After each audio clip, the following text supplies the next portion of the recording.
Welcome back, everybody. It is October 9th, 2018, 9:41 p.m., and we are following now major Category 3 Hurricane Michael. We went through rapid intensification. That is when a hurricane goes from basically a Category 1 to a major hurricane within a 24-hour period, and that happened a lot sooner than 24 hours. Just 24 hours ago, I put out a video about how Michael had just become a hurricane. It had just crossed the threshold of Cuba and Cancun, Mexico here, shot the gap into the Gulf, and now we are talking about a major hurricane landfall in the panhandle of Florida. First time we will see a storm of this magnitude in over 13 years. Possibly even getting stronger, actually more than likely getting stronger as it makes its approach to the panhandle. And the reason for this, which I'm going to try to show you here on this chart really quick before we go through some other data, is this storm has gone through an eye wall replacement cycle. And what that is that dry air gets pulled into the hurricane itself. You'll be able to see it here in a second. Right there, that red line. Let me hit stop here because I want to explain this to you guys. In the last 7 hours, this eye wall replacement cycle is the reason for the rapid intensification. Now, had there been any land interaction during an eye wall replacement cycle, that would significantly weaken the storm. But because of the warm waters in the Gulf, the very, very warm waters in the Gulf, and no land interaction to say as of right now, this thing went through a full eye wall replacement cycle. You could see right there. That was the eye wall right there, and then it pulls in dry air, and you're going to see in the last 5 hours from frame 151 to 200, which is current, you're going to see that pull in, and then it becomes circular again. Now we have a full eye wall. That was an eye wall replacement, and then this storm completely blew up, and now we are dealing with a high Category 3 storm. More than likely, guys, this is not out of the realm of possibility. We could deal with a Category 5 at landfall, more than likely Category 4. I don't see it weakening upon approach. I'm still looking at the shear wind charts. There's no shear wind to speak of, and the only thing I'm seeing right now that may have a little bit of good news is this little area right here. You could see where it's red. It's almost as if it's going through a second eye wall replacement cycle, just as it's approaching that Panama City and then that north to east hook it's expected to take. This is a frame refresh. That is not my fault. Sorry about that. But you could see it is beginning to pull in a little strip of drier air. Hopefully that will weaken the storm a little bit upon approach, but we cannot bank on that, guys. We are dealing with a very major hurricane right now. They are taking every precaution possible. Mandatory evacuations are obviously a very important thing to pay attention to, especially if you live anywhere in the panhandle. Now, we're going to go through some different charts here. Now, I want you to see what the updated hurricane warnings and watches are right now. Everywhere from Destin to Tallahassee, and that is inland too, guys. We're not just talking about coastal.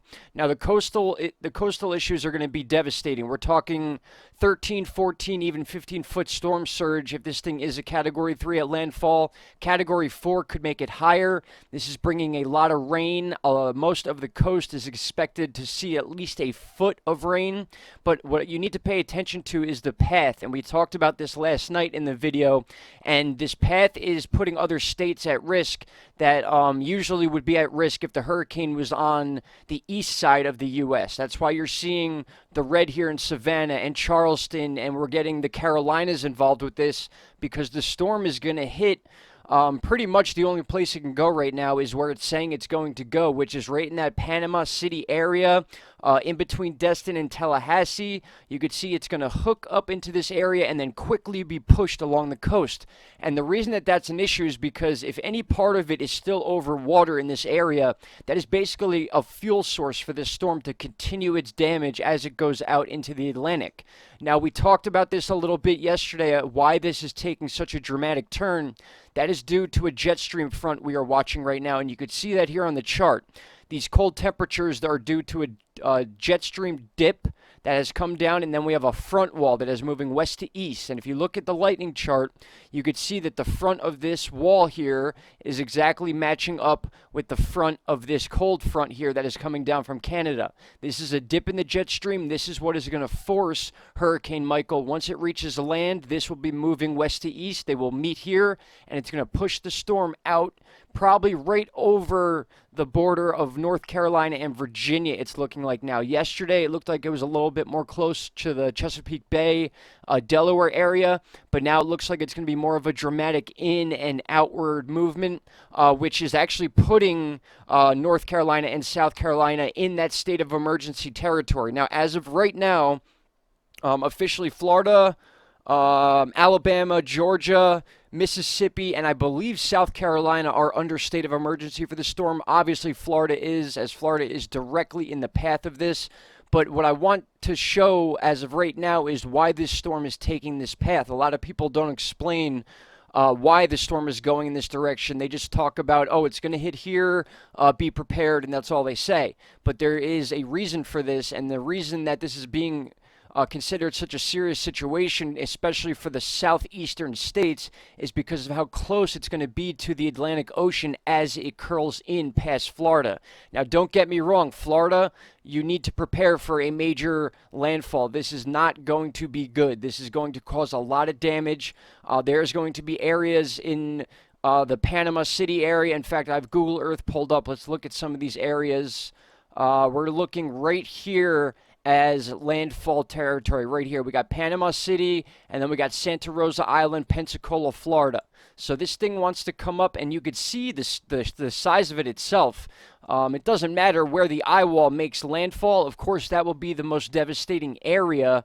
We said yesterday that this eye wall extends out about 170 miles.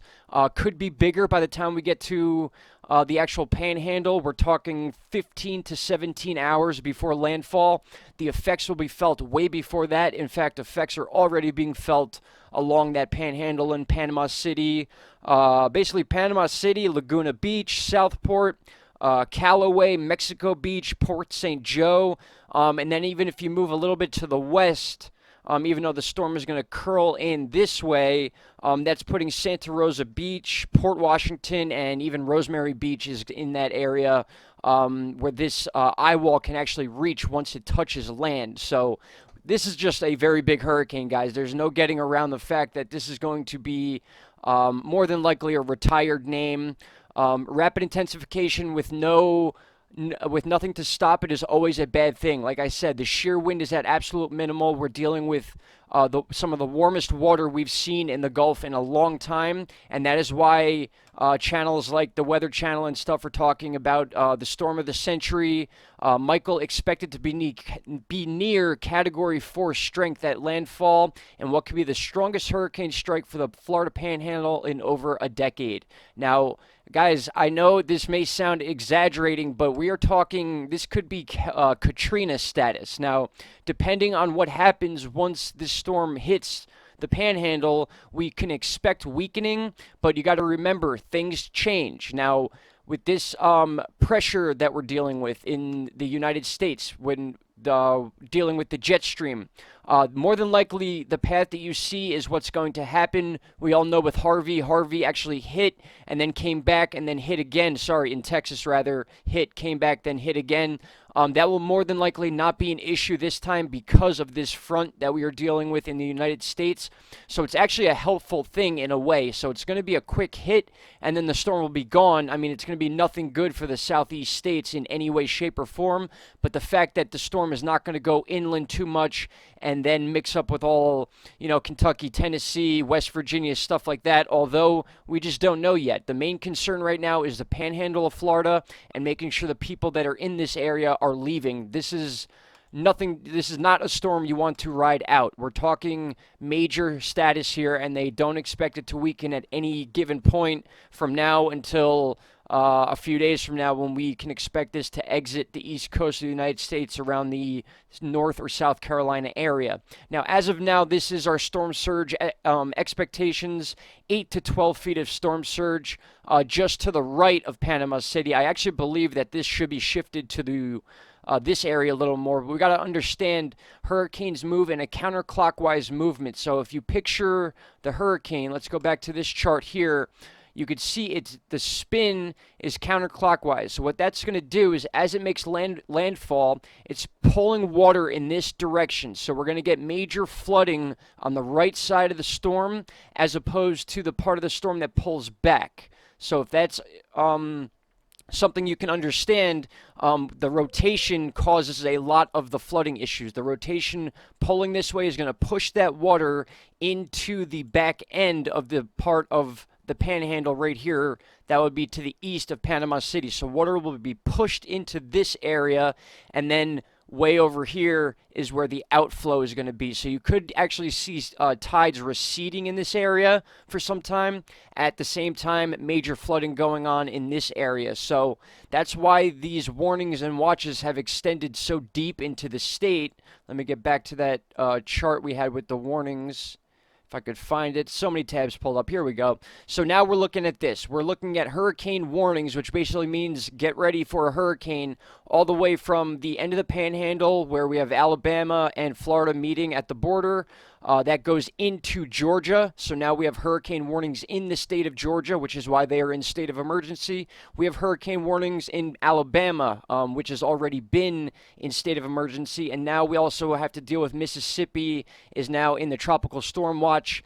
I'm not positive on whether or not they are in state of emergency yet, but to see tropical storm warnings in South Carolina, that would only allow me to assume that they will join the state of emergency list, and that will offer them more use of resources to get people out if they need to. Again, it is a touchy subject with a lot of different channels. I'm just here to present the data to you guys, but as of right now, that is the update, guys. This storm has significantly increased in strength in the last even 7 hours. I would say is the most intensified that it's been at this point. And really quick, before I let you go, let's just take one more look at what each model has to say. Here, we'll start with the GFS. Again, 948 pressure. Very strong, very low pressure. The lower the pressure, the stronger the storm. And it's going to just tear right into the panhandle, right over top of Panama City, it looks like. So any of those surrounding areas, obviously, mandatory evacuation. Please listen to the local authorities in your area if you live anywhere in this area, guys. This is going to be a deadly storm.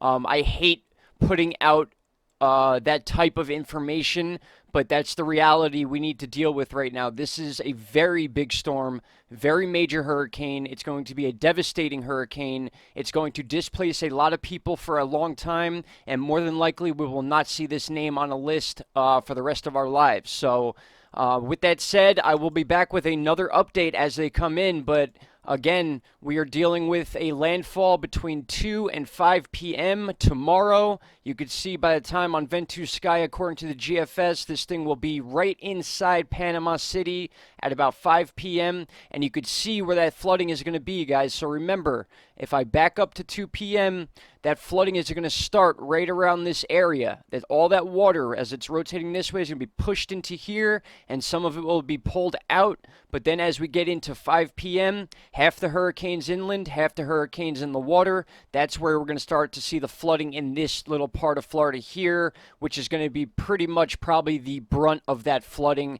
And then we got to deal with the rivers and the creeks and stuff like that. And then even after that, we need to deal with the water that settles afterwards. We dealt with that with a few hurricanes this year. So that's all I got for you for now, guys. I hope everybody is paying attention to their local radios, their local weather stations. This is very important. You do not want to stick this storm out. This is not one of those situations you want to put your life on the line for. So I am begging you, please, if you live anywhere in the panhandle of Florida, that includes the southwestern area of Georgia and the southeastern area of Alabama, please listen to the local authorities and get out if you are being asked to get out. Things can be replaced, your lives cannot. I know that is a mainstream media line, but it could not be more of a real thing to say at this point. Guys, that's all I got for now. Thank you so much for paying attention and listening and sticking with us at this channel. We appreciate it greatly. Really quick, let's check out the European model.